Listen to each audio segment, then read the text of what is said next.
Good evening, everybody. It is Friday, May 25th, 2018, the 41st anniversary of the opening of the original Star Wars, and today is the opening day of Solo, a Star Wars story, starring Alden Ehrenreich, Donald Glover, Emilia Clarke, Woody Harrelson, and a lot of other people. Gonna wait a couple seconds. Good evening, TX History Lover. How are you, love? We're gonna get into this tonight and a variety of other things. I talked some on Wednesday about had put together some of my thoughts about what I think is happening in the fandom and in the how Star Wars affects the entire culture war, which I think is important. But for tonight, I really just want to talk about, I want to talk about this movie. I want to talk about movies in general and entertainment. I'll probably tie it in a little bit to the NFL and to remind everyone that movies should be more than about our politics. There's some movies that are absolutely political and demand our attention from that perspective, and others shouldn't. And I think that it's important to recognize when it comes to a company as controversial at this point as Disney, that before I get into the general concept, general discussion about Solo itself, I want to make a little bit of an editorial comment about Disney. When we're talking about Disney putting out movies that we don't like, they are a storytelling business. They produce a lot of content. Some of that content you're going to agree with. Some of that content you're not going to agree with. Because I got news for you. We're not all the audience for every product that they put out. So there's going to be some products that they put out which are insufferable socialist twaddle. Ignore that. But you were never the audience for that. I was never the audience. And some of what they put out is going to be RB tubes a lot. No, you're going to wind up being wrong. Actually, they didn't do anything to Han Solo that you wouldn't have liked. Actually, to be honest with you. So just want to make sure that you understand that when you're talking about like a furniture company who comes out and virtue signals that you shouldn't own guns, well, then fuck them and don't buy their products. When Dick's Sporting Goods says we shouldn't own AR-15s, I'm not going to shop at Dick's anymore. Okay, I don't have to shop at Dick's, but when I want to go to the movies, if they produce movies that hold with my value system, I'm good. I will support those movies, and I will tell them, I will give them dollars and eyeballs, which will encourage them to do that. I don't know. See, that's the thing. I don't understand why. This is the part I don't understand. Disney is a big company. They own a lot of businesses. Do you watch anything on ABC? Do you watch anything on ESPN? Do you watch anything on do you watch anything Capital City produces? Do you listen to anything that any of the record companies that they own produce? I mean, when you start talking about I can't support Disney, that's a lot of companies. Okay? Do you watch anything from Pixar? Pixar makes great movies. Not all of them. I don't watch the Monsters, Inc. movies because the guys behind the Monsters, Inc. movies the first one was terrible. It was this awful anti-capitalist screed. I refused to watch the rest of them. The Incredibles? The Incredibles is one of the great rags on social justice ever made. So why wouldn't you support a movie that supports your value system, that talks your language, that supports creators? Because a company like Disney is going to support creators who suck, and they're going to support creators who don't suck. You would be surprised.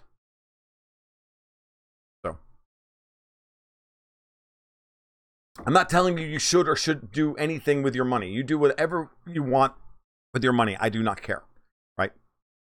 I really don't.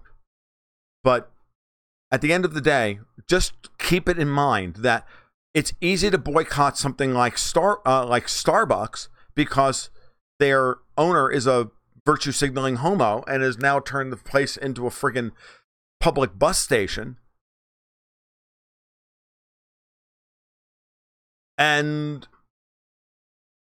But the discussion about Disney is different.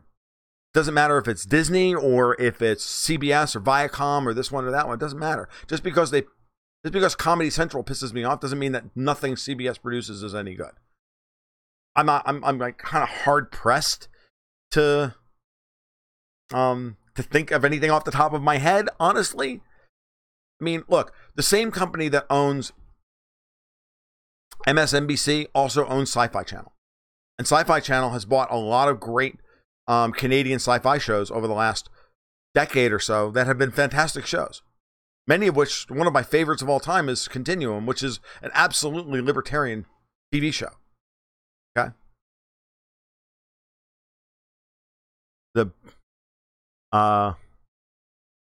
Belial's out says it's hard to keep up with who to boycott, so I don't bother. Exactly, I don't either. Let me give you an example. I don't like the Marvel movies very much, right? I'm a huge genre fan, and I don't like the Marvel movies very much. I've watched many of them, and I don't know, a handful of them I've really liked. Guardians of the Galaxy, Iron Man 1, Winter Soldier. I like those. I did not like Captain America, any of the Thor movies, even Thor Ragnarok I didn't like very much. Didn't see the Spider-Man, didn't like Civil War, didn't like any of the Avengers films that I've seen. I haven't seen Infinity War. Hated Iron Man 2, turned it off when we got to the midpoint turn. And there's very few movies that I will turn off. I will usually watch a movie all the way to the end, unless I fall asleep, if I'm watching it on Netflix. Netflix is, they just signed a contract with freaking Barack Obama, for Christ's sake. I haven't canceled my Netflix subscription yet, because as long as there's content on there that's worth my $19 a month. Now, that's getting harder to justify at $19 a month.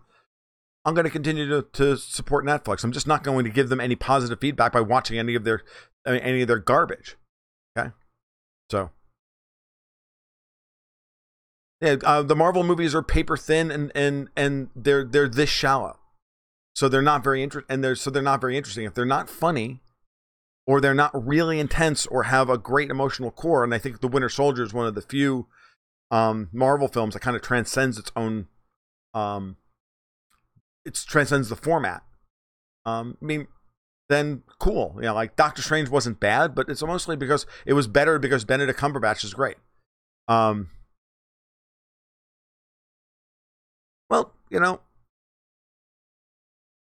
So RB Tubes, that's a fair criticism. And I know there's very little in the modern corporate media that excites me either. I mean, honestly, I think to be honest with you, if I really look at what I consume, I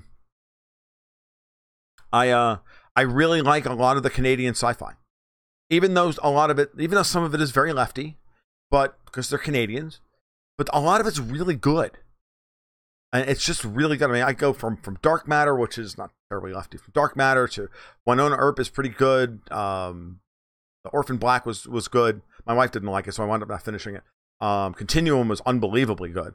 I can just go down the list. The Expanse, it's a fantastic show. Just got picked up by Amazon after it got killed by Sci-Fi. It's crazy. Belial's out. Oh, Looper's a fantastic movie. I watched it again recently, and that was the movie that told me that Rian Johnson was going to do something very interesting with The Last Jedi. And for those of you who are regulars on this scope and this cast, you'll know that I really like The Last Jedi a lot. So all of that preamble aside, I'll get down to brass tacks about Solo, the Star Wars story. The Expanse is excellent, and the fact that I haven't watched season 3, and the fact that Amazon's picked it up for season 4 is excellent, because once I heard that they canceled it after season 3, we just literally, the day it got canceled, we finished season 2 on Amazon Prime, and we're like, well, I'm not going to watch another minute of it if they're going to cut it off after a season 3 cliffhanger. Just ain't doing it. Well, let's get into Solo, a Star Wars story. The best way to look at this movie is that it's an Indiana Jones flick set in the Star Wars underworld. That's pretty the most. It's really Larry Kasdan's the screenwriter, along with his son Jonathan. They did a nice job with the screenplay. It's not perfect. It's a little clunky. It's a little clunky in spots. It's fine, but it traces a young Han Solo from the mean streets of Corellia to him acquiring the Millennium Falcon from Lando Calrissian in a card game. You guys don't know the story. Shouldn't be spoiling anything for anybody who's a true Star Wars fan. We all know. If you've seen The Empire Strikes Back, you know that Han won the Falcon from Lando. Right? We get taken all the way to that moment. And along the way, he has a great coming of age. It's really just a coming of age story for him. And he goes from an idealistic kid with big, I used to say idealistic. He's comes on at the beginning is a very enthusiastic guy with big dreams, from coming from incredibly humble beginnings. And I almost wish that they'd spent a little bit more time developing his backstory. You don't need to know much about. You don't need to have watched any other Star Wars movies other than the first 3 to understand everything that's happening in this movie, except for like one moment late in the film. Other than that, it won't matter to you. I'm a huge Star Wars fan, guys. I could sit here and do a 3-hour scope talking about all manner of things Star Wars and go into grave detail about about a great number of things structurally, story-wise, all of this stuff. I know this isn't really the audience for it, and it's kind of a shame that I don't have that audience somewhere that I can actually talk about it, because I really do understand the Star Wars mythology, and structurally understand that as a writer, I view Star Wars from a writer's perspective. So I look at it from a story, always look at it from a story and a screenwriter's perspective, and not not really as a fan. So the tickle in the back of my throat, I don't know where that came from. So is the movie any good? It's actually really quite good. It is a great summer popcorn film. It really is. It's quite funny. The jokes are organic. There's very little very little forced humor. It's pretty well paced. I was actually shocked at how quickly the cast kind of turns over as one as it goes, and as it hops from place to place to place. But this is a heist film. It's got a little bit of a Western feel to it.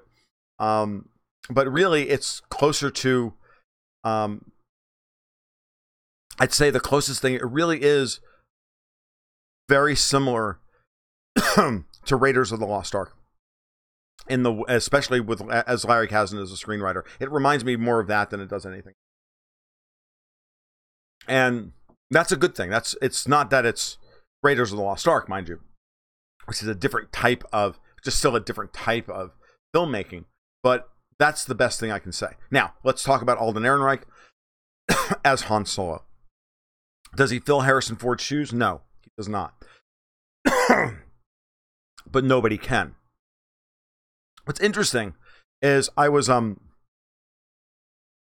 reading Mark Forbes' review, or Mark Shields' review, the guy in Forbes. There was 2 reviews in Forbes, and one of them was gushing about this movie. And he made a really great point. He said that, and having not seen the film, I didn't want to say anything about this, but now that I remember his review, he said that Ehrenreich is doing Han Solo as if Dennis Quaid, in his prime, would have done Han Solo. He's got that Dennis Quaid vibe as opposed to a Han Solo vibe. And Dennis Quaid was one of the guys who was definitely in the short list to be Han Solo in the original Star Wars. I think it was really down to him, Harrison Ford, and Kurt Russell. All of which would have been interesting choices. Yeah,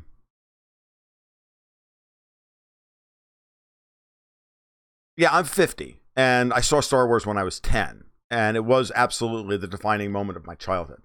So, and I really like that he went that route. He went for that kind of roguish charm as opposed to Han Solo's, as opposed to Harrison Ford's. Harrison Ford is a different kind of actor. He's actually very much an over-actor. He actually really does overact, but he's able to get away with it for some ungodly reason. I don't know why. I've never been able to figure out why he's been able to get away with stuff that other actors can't get away with. Right? But he is. He has always been able to do that. Ehrenreich doesn't play it as broadly as Ford would, but he has the core of the character down cold. And I don't think I was 2 minutes into this movie and didn't immediately buy Alden Ehrenreich as Han Solo. It was never an issue after that. I looked over at my wife, who was she was in from the moment the movie started. I looked over at my friend, who I went to see it with. I went to see it with my wife, my daughter, and my best friend Larry. And Larry's a huge Han Solo fan. It's like, and I was wondering if he was going to be off-put at first, and no, he bought in immediately, and it was great. Oh, I love the Muppet movie. Don't you dare say I don't love the Muppet movie. Well, Mike, that's also a great movie. It's also a defining movie of my childhood, but nothing like Star Wars. How many movies are you behind? Belial's out. The Force Awakens, this is episode 7, and then in the saga, there's episode 8, The Last Jedi, which came out in December, and then you missed Rogue One, which is the one that ties back into episode 4, about the group that seals the plans of the Death Star. You're not really missing that much. I mean, to be honest with you, when I really stop to think about it, they put out 4 Star Wars films in 2.5 years. Kind of crazy schedule, to be honest with you. And good evening, Gaz and Ho. How are you? So glad to see that we have somebody here from Brazil. Fantastic. So again, Rogue One is an excellent film. The more I watch Rogue One, the more I like it. I thought I wasn't completely sold on it the first time I watched it, other than for the nostalgia and everything else. But the more I watch Rogue One, the more I think that they've got the balance of all of those characters completely right. All right, so Ehrenreich as Han Solo I think, is an absolute win. I don't think they miscast him at all. I think they actually chose exactly the right person for the kind of movie they were making and the kind of Han Solo interpretation of Han Solo in this milieu that they were going for. And I think I think it works just fine.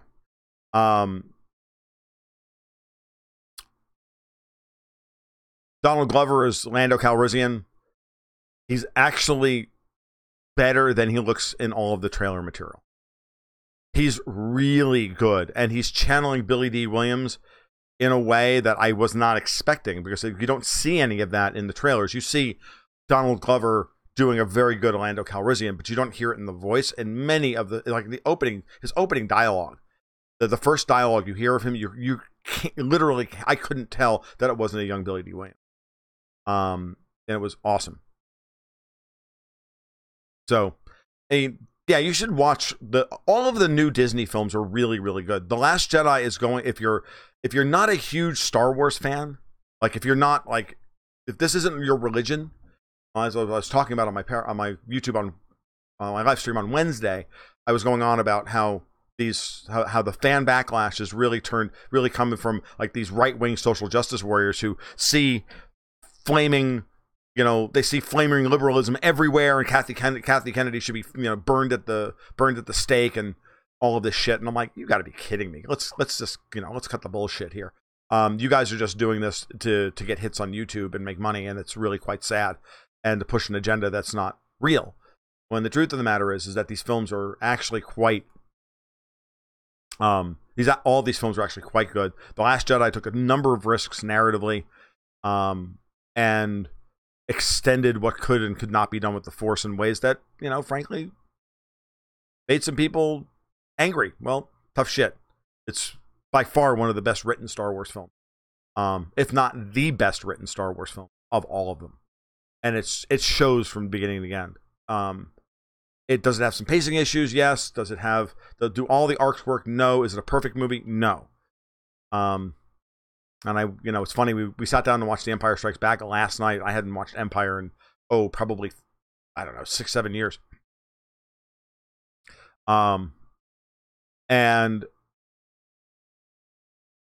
it was watching it with my daughter, who's now really old enough to appreciate it. I think the last time I watched Empire was with Sophie when she first watched it, which may have been when she was 7, so maybe 5 years ago. Who directed The Last Jedi? Rian Johnson, the guy who did Looper and Brick. Both are movies that I absolutely recommend. We saw Brick ages ago, and my wife rented it on Netflix, and we watched it. We were completely blown away. Imagine The Big Sleep set in a in an American high school. It was just a freaking odd movie, and it was really, really well done. Joseph Gordon-Levitt's the lead, and then the only movie of yes, Brick. It's a very little independent movie. Johnson's first film, and then he did Looper, and they did The Brothers Bloom, which I have not seen. And yeah, Brick, it's a fantastic movie with Rian Johnson. If you've seen Looper, fantastic movie.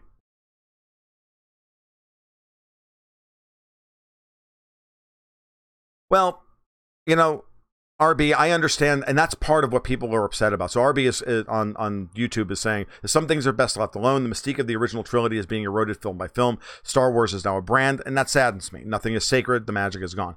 And that's a perfectly valid way to feel about all of it. And I understand that. I don't happen to share that feeling, but I understand where it comes from. And I'm perfectly okay with you feeling that way. Where I draw the line, though, is with these guys who are now trying to actively destroy Star Wars because this is happening. I'm like, no, you just need to walk away.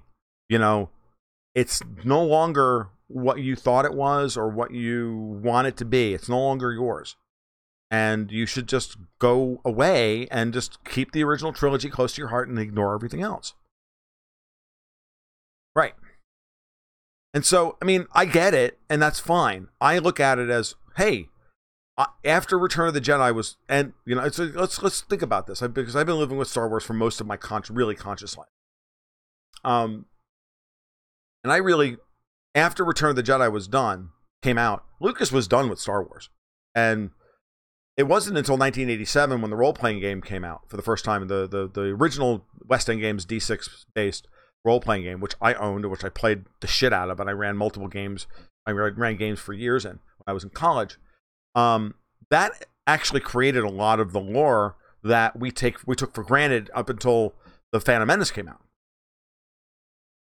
Am I allowed to say that I've enjoyed the newer movies more? You are absolutely allowed to say that. I actually think, if you want my honest opinion, this is now that I've seen Solo, how about I do this? I better give you my rankings. Okay. Star Wars is my favorite movie of all time. I think it's one of the best. I think it's one of the best movies ever made. And then The Empire Strikes Back, being a slightly different movie, is a close second, but it's still Star Wars first because it's such a unique piece of cinema. And then after that, ready? It's The Last Jedi, The Force Awakens, Rogue One, Return of the Jedi, Solo, Phantom Menace, Revenge of the Sith, Attack of the Clones. Attack of the Clones is bloody awful, and I can't watch it. There's almost nothing about Attack of the Clones I can even watch anymore. Star Wars is better than Godfather 2. Yeah, for me it is. And I rank Return of the Jedi really low because, and I'm almost willing to rank it lower than Solo, because Solo at least has 3 acts that make sense with relative to the story, whereas Return of the Jedi is a 1-act story with 2 acts tacked on the front end of it, and they have nothing to do with the rest of the film. And it's just not. The more I watch Jedi, the less I like it. I like the end. I like the end of the movie. I love the 3rd act because that's the whole movie. That's where everything happens. But it's very clunkily written. It's kind of lazily acted. Harrison Ford is terrible in it. I don't like Han Solo in that movie at all. Yes, the prequels were not good. I like The Phantom Menace best because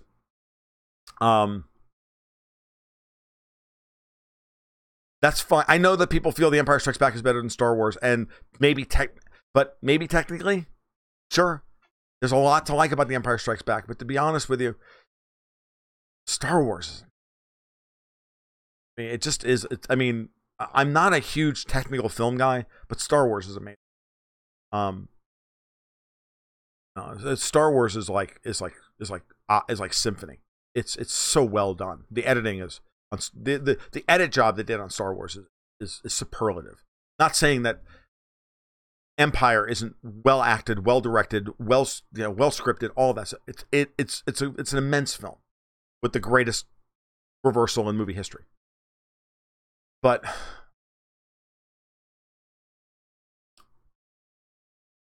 and the Clone Wars television show is fantastic, by the way. If you have not watched the Clone Wars, it's on Netflix. It's worth you owning. It's fantastic. And if you haven't seen Rebels, you should watch Rebels as well. Both take about 6. You got to give them the first 6 or 7 episodes to really find their feet. The Clone Wars starts out with a much lighter tone that gets very dark very quickly.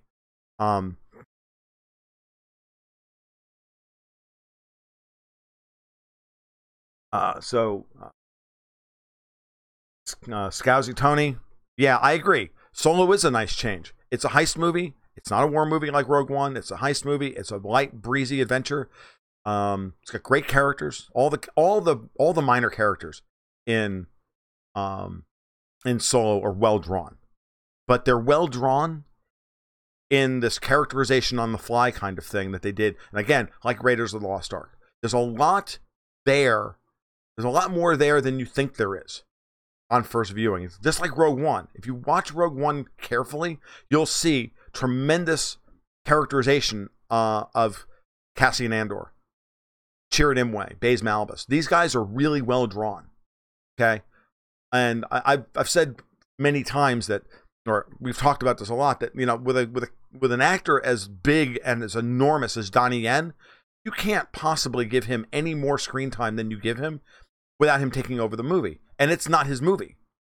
Who is Han Solo in this movie? It's Alden Ehrenreich. And if you've not seen him in anything, his biggest part previous to this was in Hail Caesar, the Coen brothers send-up of 1950s Hollywood, which is, by the way, hysterical.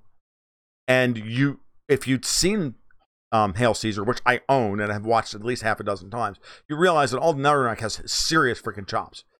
He plays a singing cowboy that's placed into a British parlor film as a bit actor, and there's a scene with him and Ray Fiennes as the snooty English director, and it's just the funniest goddamn thing you've ever seen.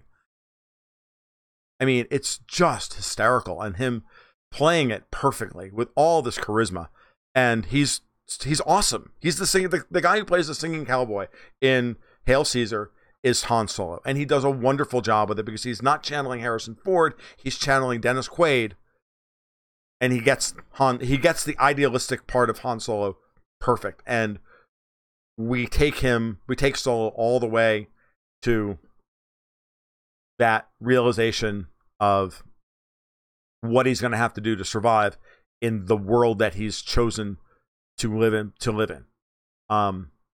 Let's talk about Chewbacca. Because Chewbacca, watching Empire last night reminded me just how good Chewie was in The Empire Strikes Back. And he was really good in The Empire Strikes Back. Peter Mayhew just knocked it out of the park in Empire. He really did. And it's a wonderful performance, and the bits that Chewie gets are just fantastic. And Chewbacca in this movie is really good. And the new kid, Jonas Suotamo, he gets it. And we finally get to see Chewie as Chewie. Goody, I'm going to call you Inchy88. Howdy, how are you?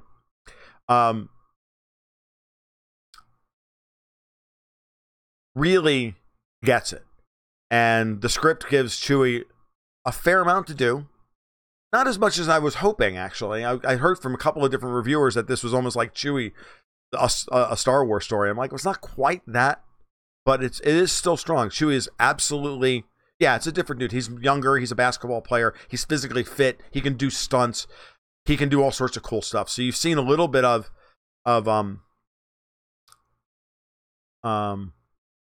you've seen a little bit of that and stuff in the trailers. You know, him like picking people up and throwing them on the ground and whatnot. Chewie's for real in this movie. Like, he's for real scary and strong and exactly what you, and competent and all of that stuff. And funny and it's good stuff all the way around. So the core of that relationship between Han and Chewie, you buy it from the moment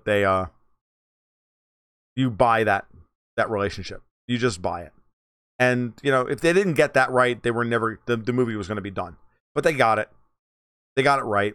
It's solid. It's fun. It's just, but it's, you know, it's not deep, right? Yeah, I mean, Woody Harrelson's Tobias Beckett is a slightly darker version of his Haymitch from the Hunger Games, right? It's very similar to his Haymitch performance in the Hunger Games, which is pretty much what you're asking for from Woody Harrelson in this kind of movie. This is the world we're living in. It's a, you know, this is that movie. But there's chases, escapes, plot complications, you know, reversals, all of it. Exactly what you'd expect.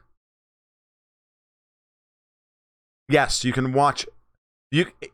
Have you seen Star Wars? Then you can, if you've seen Star Wars, just the original Star Wars, you can go watch this movie. Nothing else will really impact you in any way because this movie does not tie directly into anything other than some of the Han Solo mythology. That's it. And so RB Tubes is asking if you can watch this movie without having seen any of the latest iterations. It doesn't do. There's some little bits of dialogue that pay forward into the new films. So if you watch all the other films, and you go back and watch Solo, you'll see where they dropped little dialogue cues. But if you haven't seen them, they won't feel forced. They won't feel like you're missing something.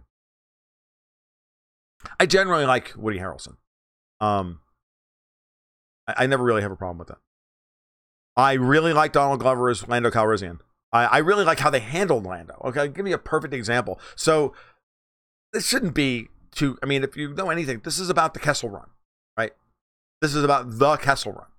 And so when they make it to Kessel, I'm not giving anything away here. When they get to Kessel, they have this plan. They're going to do this stuff. They got to go, you know, they got to do all these things.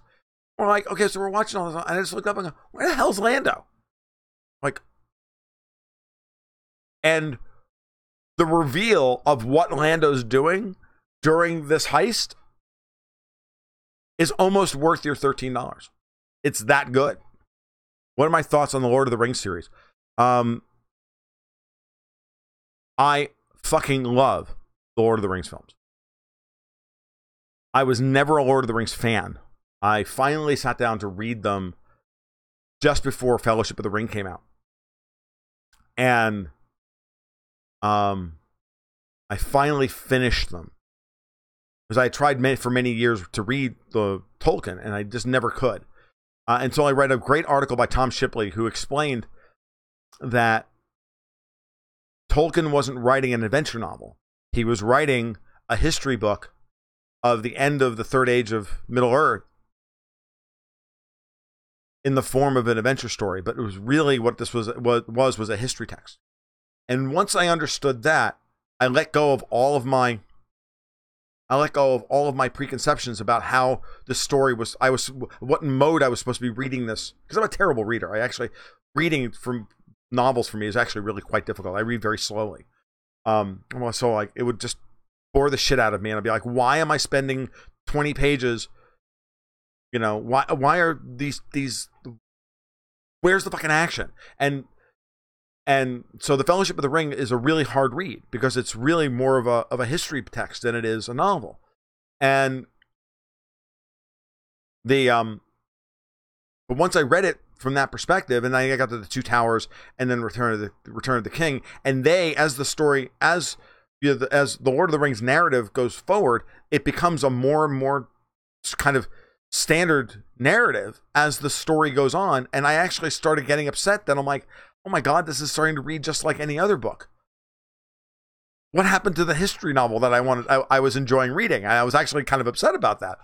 But then I went to see the movie in the theaters, and I'll give you an idea. I went to see Lord of the Ring, the Fellowship of the Ring in the theaters 9 times over 3 weeks, and I cried like a baby every friggin' time Boromir died. I have seen Fellowship of the Ring probably 50 times. I won't watch the 3-hour cut. I'll only watch the 3-hour 45-minute cut. And it's devastating. I think it's the best film of the 3. I think the Two Towers is, I think the theatrical cut of the Two Towers is too short. and the extended edition of The Two Towers is too long, and that there's a 3-hour and 20-minute cut of The Two Towers that works. And then Return of the King, either cut works really well. I like both of them, but for me, Fellowship of the Ring is by far the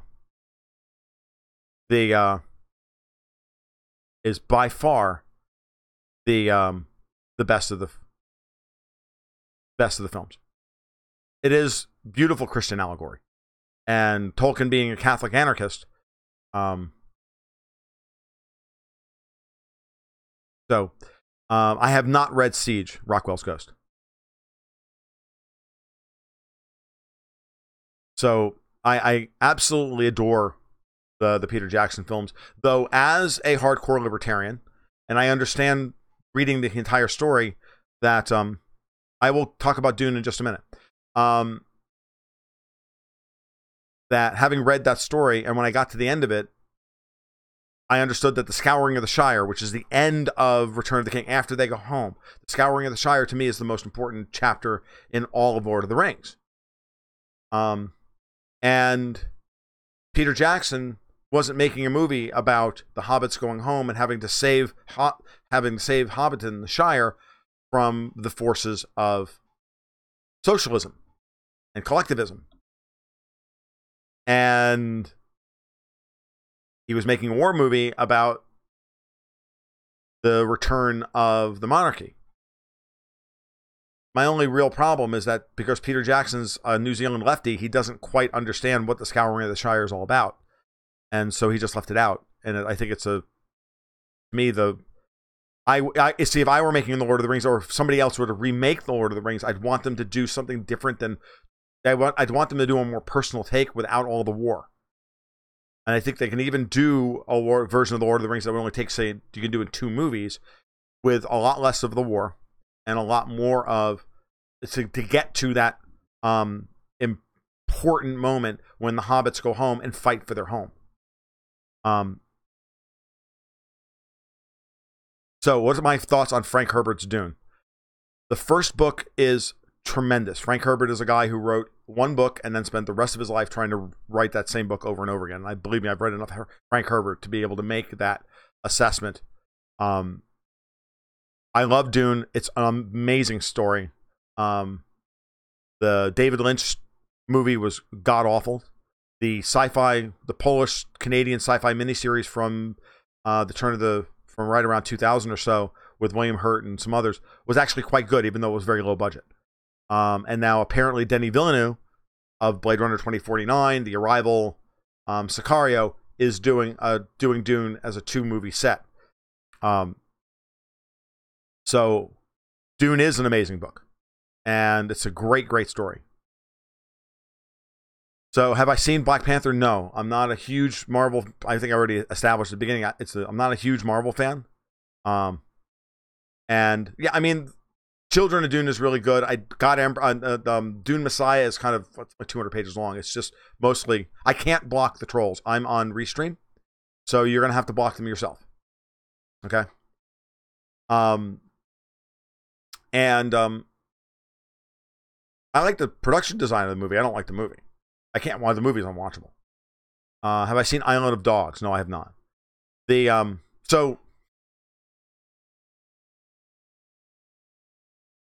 So seriously, Grinchy, dude. You know, it really bothers me that I can't block this guy. But I'm not. I don't do these. I do these simulcast on Restream on both YouTube and Periscope now, so I really can't. Gotta say. So, I mean, yeah, when it comes to genre stuff, so, when it comes to genre stuff, it's all good. It was, I liked Sting as Fade Rather. He was terrible, but I loved it. I mean, it's terribly campy and over the top and everything else, but the movie is like, narratively, it's just a fucking mess. Okay? Any movie that, it could have been a good film had Frank Herbert not been on the set, demanding that they read like whole passages from his novel on the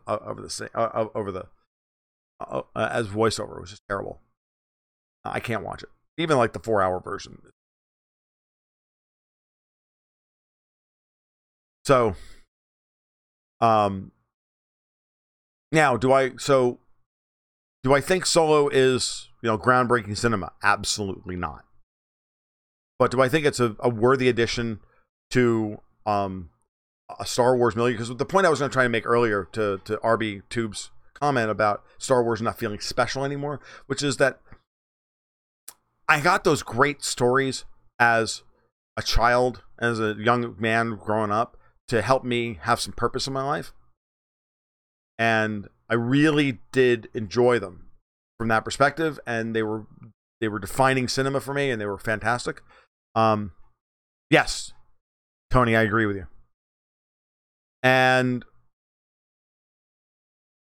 But I always wanted more. I mean, I was as stoked as anybody else for the Phantom Menace, because remember, I sat there, for years, we were all geeks playing the role-playing game, delving into this wholly created lore that the West End Games guys created all this stuff. Like, no one knew what a B-Wing did after Return of the Jedi. We just saw it on the screen and thought it was the coolest thing imaginable. It was only when we saw the stats printed up in the West End Games role-playing book that we found out that it was a bomber, and it was designed to take out small capital ships. I'm like, fuck, the B-Wing's awesome, right? And so, there's so much of that stuff. This movie reminded me of the old Brian Daley Han Solo adventures that he wrote in 1978 and 79. All right, Brian Daley wrote 3 Han Solo books back, right between Star Wars and Empire, that were awesome as, good pulpy, 180 page turners. They were good. They were fun. They defined a lot of Han's backstory. They defined that he was a dropout from the Imperial Academy, and that the piping on his pants were that he was actually wearing Imperial officers' pants, and he. No, it's not. I'm neither Harrison Ford's younger cousin, nor is this Indiana Jones. It's an Indiana Jones hat. But you can get this hat for $26 on Amazon. So but those books were fun, right? I mean, they're not great or anything, but I read them when I was 12 and 14. They were fun. And it was great to see them embrace that as the conceit for this film, because that's what they need to do. We've had Sturm and Drang and everything. For the first 3 films that came out under Disney's auspice, they were all pretty heavy movies. You had The Force Awakens, which is a perfectly charming yet still weighty story about moving everything forward, moving the saga forward, and introducing the new big huge galaxy spanning villain and all of this stuff, and then you had Rogue One, which was about the doomed crew who stole the plans to the Death Star, and they all freaking die at the end. And then you have The Last Jedi, which is the dark middle chapter of the trilogy where everybody fails, just like they did in Empire, just like they did in Attack of the Clones, including George Lucas, who failed the hardest. The biggest failure in Attack of the Clones isn't everybody else's failure, it's George Lucas's. So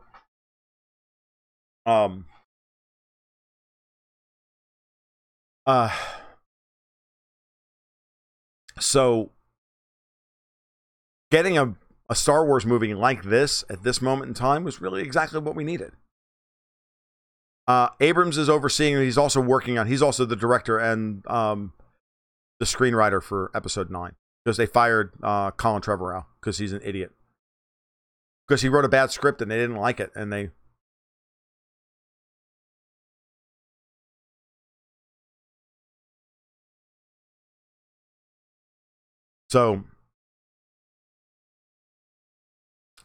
I love Star Wars.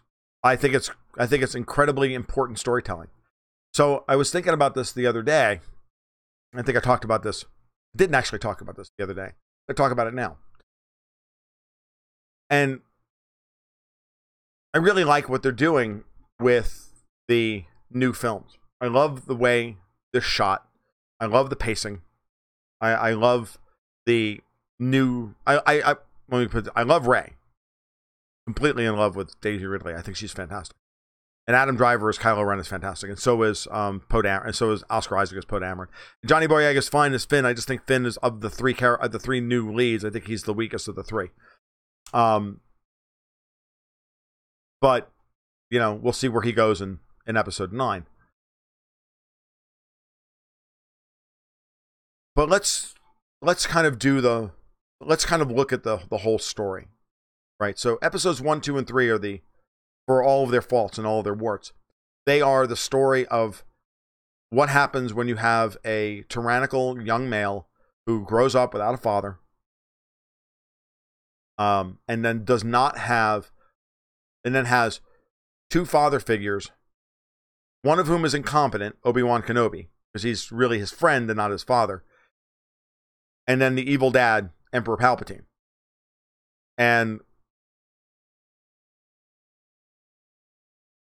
And that's the story. And it's the story of what happens when an incredibly powerful young man grows up under the wrong circumstances and falls into darkness. Right? Okay. Episodes 4, 5, and 6 are his redemption. We have this tyrannical male figure who is then redeemed by his son. And his son comes up with a solution to the problem. And it's a male solution to it's his son. His son is going to figure out how to save his dad. And we get that version of where the open conscientious son redeems the father. Episodes 7 through 9 set up the same dynamic. They do it quickly. We don't get Kylo Ren's really. We get some of his backstory. We get enough of his backstory because there's so much more storytelling in the new films than there were in the original films. Just as much of an enfant terrible, just as much of a tyrannical young man without a proper father figure, because Han Solo is not a good father. Leia's not a great mom because she's more interested in putting the galaxy back together and running the New Republic than she is about raising her son. And his uncle, Luke, is a very flawed guy. So to people who don't like The Last Jedi, I want to point this out. Luke Skywalker in 3 years goes from this kid in Nowheresville at the back end of the universe thinking, back end of the galaxy thinking, I want to go out and have great adventures, to the savior of the fucking galaxy.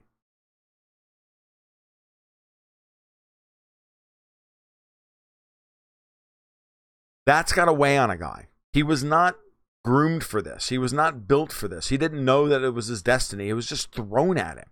And it was really thrown at him over a 6-month period. From the end of Return of the Jedi, or The Empire Strikes Back, to Return of the Jedi. So over basically a 6-month period, Luke has to take in the fact that the most vile person in the galaxy next to the Emperor is his dad, and he's got to somehow figure out a way to redeem or confront this person and somehow maybe possibly redeem him or whatever. I don't know. And because you're not going to save the galaxy save the people from the tyranny of these men, Vader and the Emperor, without something, not some solution to the problem. Without solving these two people, you can't solve everything else. Now, that doesn't set Luke up to establish a new Jedi Order or anything else. Leia has been groomed from birth, practically, to run to head a government, to run to run vast organizations. But not Luke. He wasn't born into the idea that he would understand he would ever have to deal with that level of responsibility. Never. So why does anybody think when we get to episodes 7, 8, and 9? Yeah, I am in pure geek mode right now. But this is really important when you start to look at the stories, right? And you start to look at You really start to delve into stories. I mean, Luke is a metaphor for a great number of things, but just like this is what I do when I'm sitting now looking at stories. Okay, when I sit down and I analyze not just Star Wars, but movies in general or stories or whatever. This is what we do. My wife and I sit there and we do this stuff. We go back through and we go, did they get this right? Did they get that right? Think about who Luke is. So when we get this episode 7 and Luke's put himself in exile, you got to ask yourself why. And Rian Johnson puts it in Luke's mouth. He said, do you think I came to the ass end of the galaxy for no reason at all?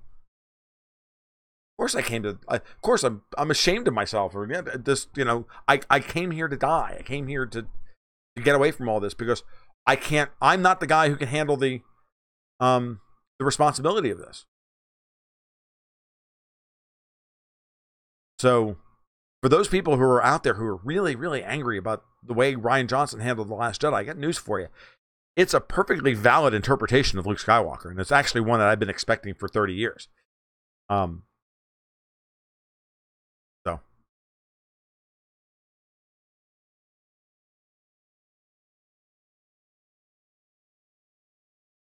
So it's going to be really interesting to see how this plays out. But the 7, 8, and 9, if you carry it forward, so you've got the prequels, establishment of the tyrannical male, the conditions under which he could exist. We mirror those in episode 7, right? We get that same backstory for Kylo Ren. We've got 4, 5, and 6. The son redeems the father. Now, to a male solution to this tyrannical male, other tyrannical male. Now we're going to get a female solution to the problem. Now we're going to have Rey figure out a way to deal with Kylo Ren. And hopefully end the scourge of the Skywalker clan completely. Because they are a scourge on the freaking galaxy. I mean, completely. They're a scourge and they need to be wiped out. So.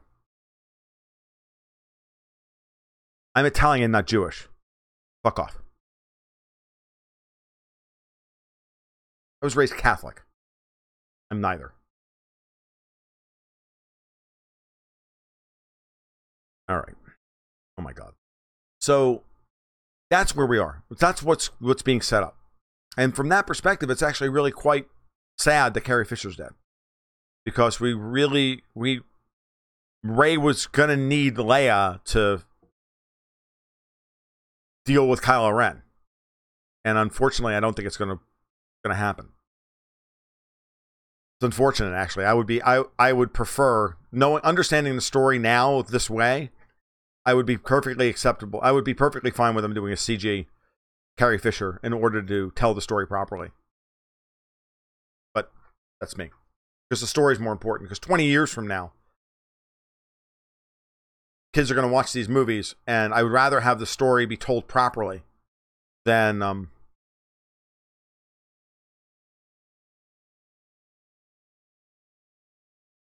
So, there we go. I did too. She was a singular talent, that lady. She was crazy. She was witty. She was fucking smart. Yeah, she was a one of a kind. Really was. And there we are. All right. So there you go. There's my roundabout elliptical tour through Star Wars, Solo, all of it. Guys, you're going to have a good time. If you like Star Wars, you'll have a good time with it. That's all I have to say.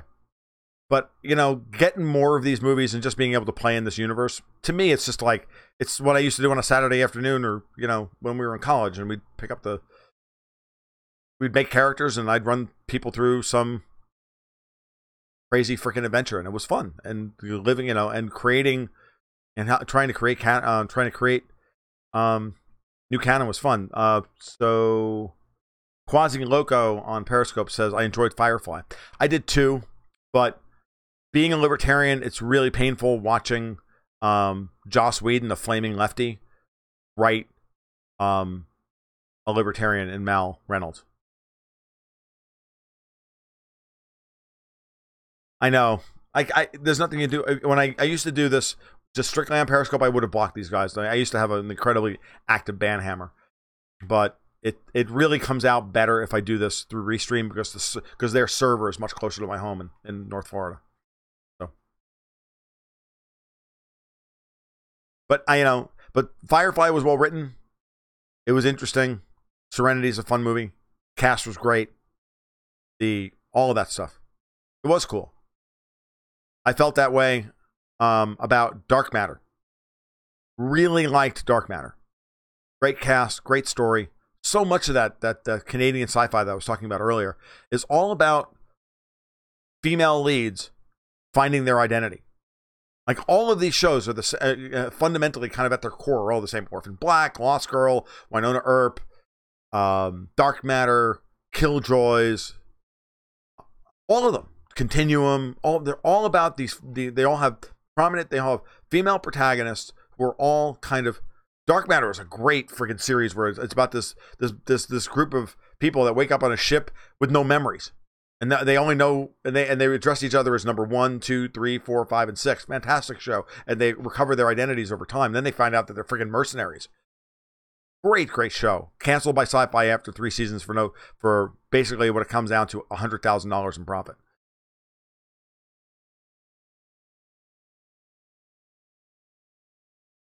So, the best thing you can do with the trolls, guys, is block them personally. Okay? The minute that people aren't looking at them anymore, they'll go away. Really like Dark Matter. And didn't hurt that Melissa O'Neill was all kinds of hot, but not talk about that. Yeah, I mean, and it's unfortunate too. It ends on a complete cliffhanger after 3 seasons, but you'll be just like, wow, is this show good? They did it on. What was great about Dark Matter was it was obvious that they had almost no money. So watching the writers figure out ways of writing great scripts without having any budget is really quite impressive. And the cast is just fantastic. It is an absolute shame. I mean, it was a travesty. So what are you gonna do? They tried to cancel Continuum before he finished that story too, and at least he was able to get 6 episodes to finish off season 4. If you've not watched Continuum with Rachel Nichols and Lexa Doig and Roger Cross, that fucking show's amazing. I just rewatched it the other day. It's not very long. It's only 3 13-episode seasons and 1 6-episode season. So it's like 42 episodes or something. It's not much. It's a complete story. It's a little. It's rushed towards the end because it was originally, I think, meant to be like a 5 or 6 year arc, and they had to truncate. It down because they knew they weren't going to get much more than a half season to finish it up. And they do an admirable job of it. So, what I love about Continuum and it is how much it subverts your expectations. And the setup is that a bunch of anti-corporate leftists. The Dark Matter and Continuum are both on Netflix. The Expanse is on Amazon, and The Expanse is fantastic too. What's impressive about Continuum is that it starts out. It's a time travel show. It starts out with a bunch of leftist anti-corporate terrorists traveling back in time along with a police officer from the same time period back in time to do basically a retroactive abortion, the Terminator thing, on history, not on a person, but on history itself, by changing the course of history through changing hearts and minds. And what's fascinating about it, and the show grew out of the setup grew out of Occupy Wall Street. But what's really interesting is that the show's really not about that at all. Okay, it's not about that at all. It's actually about the means by which you affect social and political change. And the show has a very, very, very strong anti-violence streak. It's very libertarian, even though it doesn't look it at all on the surface. But it kind of sandbags you for the first 4 or 5 episodes. And by the time you get close to the end of season 1, you begin to realize just what they're talking about, and it's really, really good. I'm just and the writing is sharp, the acting is fantastic. It's so well done, and it's one of my favorite TV shows of all time. It's right up there with the first season of Standalone Complex, Babylon 5, the first couple of seasons of Battlestar Galactica. These are, for me, these are watershed moments in television. So there's certainly watershed moments in television sci-fi. Then you have shows like the first 3 seasons of Archer, which are fucking funny as shit. Life. So, do I have any Star Wars figures? I did. I used to own them all. I have X-wing. I have stuff from X-wing all around my room. I did play the X-wing minis game for a while. Did I ever watch Halt and Catch Fire? No.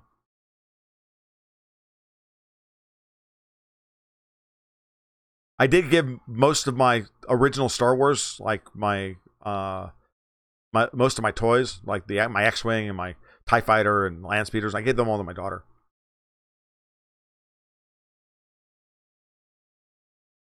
So, like my 40-year-old X-wing, I didn't watch Sense8. My wife did. I didn't watch it. I like Stranger Things. I like Stranger Things a lot. That was really good. First season was better than second season, but they were both really good. What else did we watch recently that I liked? Second season is just, I actually like the Marvel television shows more than I like the movies. Like the Netflix shows are generally better quality, except the Iron Fist was terrible. The Defenders took way too long to get going. Jessica Jones season 1 is unbelievable. Season 2 is a little. Season 2 should have been about 3 episodes shorter. They should have only ordered 10 episodes, not 13. Same thing with The Punisher. It only needed to be 10 episodes. Yeah,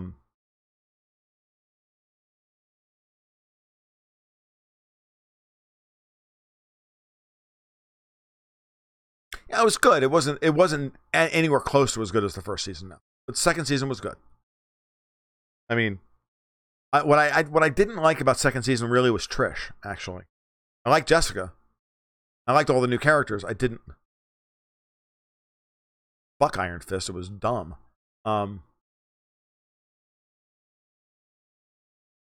He was terrible. The guy playing Iron Fist was terrible. The best part of the Defenders is when they hijacked him and strapped him to a chair for 2 episodes. Amazon versus Netflix. I have both because I live rural, so I have Amazon Prime for shipping, and I have both. And between the two of them, I get what I want. Iron Fist is terrible.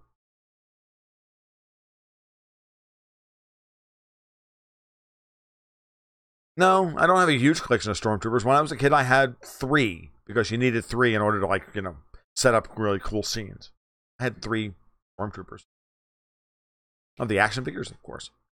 That shit. Of course, I played with that shit as a kid. I had nearly the entire collection up through the end of Return of the Jedi. Yeah, no, Punisher, Tony. That's exactly. So Tony's saying on the Punisher it was too long and he was too much of a bullet sponge. No, you're right. It was great when he first took. It's the same thing with Daredevil. And the first time he gets beat up, he takes like 2 episodes to heal, and then as the first season goes along, he just keeps taking more and more damage, and and he never takes the same amount of damage he took in the first fight in the first half of the next fight, and he's fine the next morning. It's like horseshit. The Punisher got shot so many times, there's no way he would have survived any of it. The last episode was friggin' doom porn. For Christ's sake, I couldn't watch it.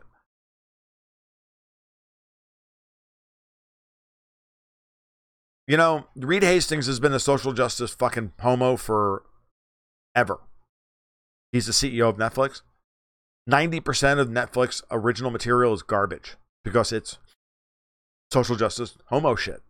And I have no patience for it. I also don't watch it.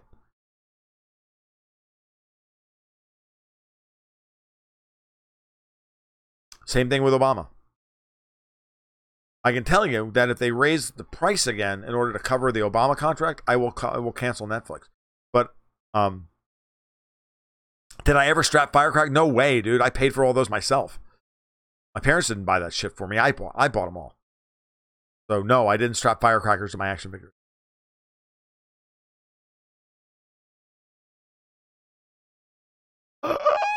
The user 13 says, my aunt cleaned out my cousin's closet. He had an AT-AT, which I never had, a Falcon, which I never had, an X-Wing, a TIE Fighter, and tons of action figures, all gone. Wow.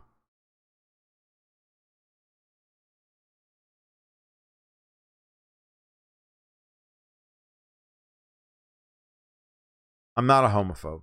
So you can go piss on yourself.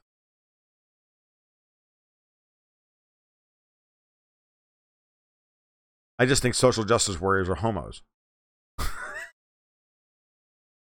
I don't have any problem saying that. I don't give a shit. Don't care.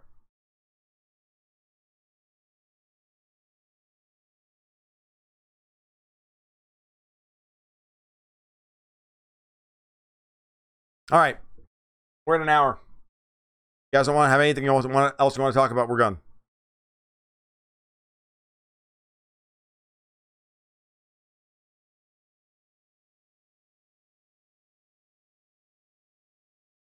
Holy shit. All right, guys. You guys take care. So, if you like what you heard tonight, check out goldghostsandguns.com. My work generally gets rescraped over to places like Zero Hedge, Strategic Culture, Blue Rockwell, and other places like that. You can follow me if you liked what you heard tonight. You can give me a follow and a subscribe on YouTube. Go ahead and turn notifications on because I'll do this every once in a while at random times. But I'm here on Monday nights at 8 o'clock and Friday nights at 9. Shanebo, you're welcome for me turning you on to Martin Armstrong, not Anderson, and you're welcome. All right, you guys take care. You have a great night, and keep your stick on the ice.